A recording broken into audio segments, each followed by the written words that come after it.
Teori sibernetik itu apa sih? Jadi, teori sibernetik itu merupakan konsep dari sibernetika tentang ilmu pengendalian komunikasi pada makhluk hidup dan mesin. Dan konsep ini tuh mengejar konteks proses belajar dan mengajar ya, teman-teman.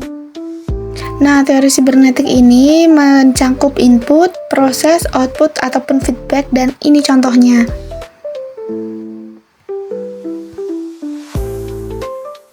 Teori sibernetik ini dikembangkan oleh Norbert Wiener pada tahun 1940-an. Nah, teman-teman, jadi ini tuh beberapa kelebihan dari teori sibernetik dan ini ada 3 poin. Lalu ini ada kekurangan dari teori sibernetik. Ya. Berikut kekurangan-kekurangannya.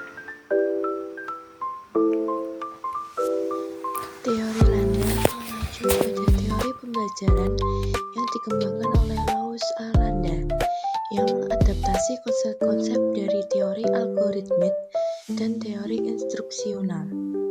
Teori ini berfokus pada bagaimana proses belajar dapat disusun secara sistematis untuk meningkatkan efektivitas pembelajaran. Teori Landa ini sering digunakan dalam desain instruksional dan pengembangan kurikulum, terutama dalam bidang pendidikan berbasis teknologi dan pembelajaran mandiri. Kelebihan dalam penerapannya di dunia pendidikan yaitu fleksibilitas dalam pembelajaran, mendorong berpikir kritis dan kreatif, bisa diterapkan dalam pembelajaran berbasis teknologi. Ada juga kekurangan dari teori ini, yaitu kompleksitas dalam penerapannya, membutuhkan penyesuaian yang tinggi, tidak selalu cocok untuk materi. Ada juga implikasi dari teori Landa ini, yaitu ada perancangan kurikulum yang adaptif, diferensiasi dalam pembelajaran, dan penggunaan teknologi dalam pembelajaran. Selanjutnya adalah teori belajar Pas dan Scott, termasuk dalam rumpun teori pemrosesan informasi, di mana proses belajar sangat ditentukan dengan sistem informasi yang dipelajari. Nah, menurut teori pemrosesan informasi, suatu informasi akan mengalami tahapan yaitu diterima, disandi, disimpan, dan dimunculkan kembali dari ingatan. Kemudian terdapat implikasi teori Pas dan Scott. Yang pertama, penyesuaian metode pengajaran dengan gaya belajar.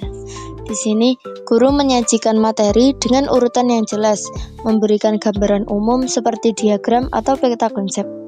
Nah, kemudian guru juga menggunakan berbagai aktivitas yang memungkinkan siswa belajar dengan cara yang paling sesuai bagi mereka, seperti diskusi kelompok, studi kasus, dan proyek individu.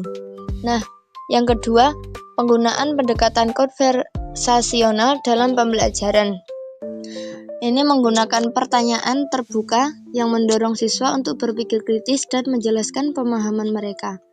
Kemudian memberikan umpan balik yang konstruktif dan pribadi kepada siswa. Guru juga menciptakan lingkungan belajar yang aman dan mendukung, di mana siswa merasa nyaman untuk bertanya. Yang ketiga, penerapan teknologi dalam pembelajaran,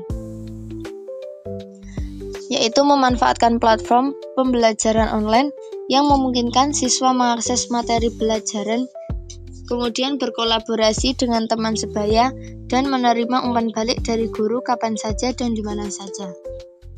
Yang keempat, yaitu meningkatkan pemecahan masalah dan berpikir kritis. Yang kelima, evaluasi pembelajaran yang lebih personal. Ini menggunakan berbagai metode penilaian, termasuk tugas, proyek, presentasi, dan portofolio, yang melibatkan siswa dalam proses penilaian, misalnya melalui refleksi diri dan penilaian teman sebaya. Kelebihan dari teori ini, yang pertama yaitu fokus pada pemahaman dan struktur kognitif, di mana teori ini bukan hanya menghafal, tetapi juga memahami konsep secara mendalam. Yang kedua, mendorong interaksi dan kolaborasi. yaitu melalui diskusi dan kerjasama. Yang ketiga, fleksibilitas dalam proses belajar. Teori ini sangat cocok untuk gaya belajar yang berbeda-beda. Yang keempat yaitu peran aktif pembelajar. Kemudian relevansi untuk berbagai konteks, yang dimana teori ini bisa diterapkan di berbagai situasi belajar. Kekurangan dari teori Pas dan Scott yaitu yang pertama, tergantung pada kualitas interaksi. Nah, kualitas interaksi ini sangat penting antara siswa dengan gurunya, serta antara siswa satu dengan siswa lainnya. Yang dimana kualitas interaksi ini sangat mempengaruhi efektivitas pembelajaran. Yang kedua yaitu membutuhkan fasilitator yang terampil, yaitu untuk menerapkan pendekatan yang berbasis pada interaksi dan diskusi. Dibutuhkan fasilitator guru yang terampil dalam mengelola kelas dan memfasilitasi pembelajaran. Yang ketiga yaitu potensi memakan waktu, yaitu adalah pendekatan yang berbasis pada interaksi dan diskusi seringkali memerlukan lebih banyak waktu dibandingkan dengan metode pengajaran tradisional yang lebih langsung. Yang keempat yaitu sulit diterapkan pada pembelajaran individu. Nah, teori ini lebih menekankan pada interaksi sosial dalam pembelajaran yang dapat menjadi tantangan dalam konteks pembelajaran individu. Tantangannya yaitu seperti dalam situasi di mana siswa belajar secara mandiri, itu sulit untuk menerapkan prinsip-prinsip interaksi yang ditekankan oleh teori ini. Yang kelima yaitu tantangan dalam penilaian.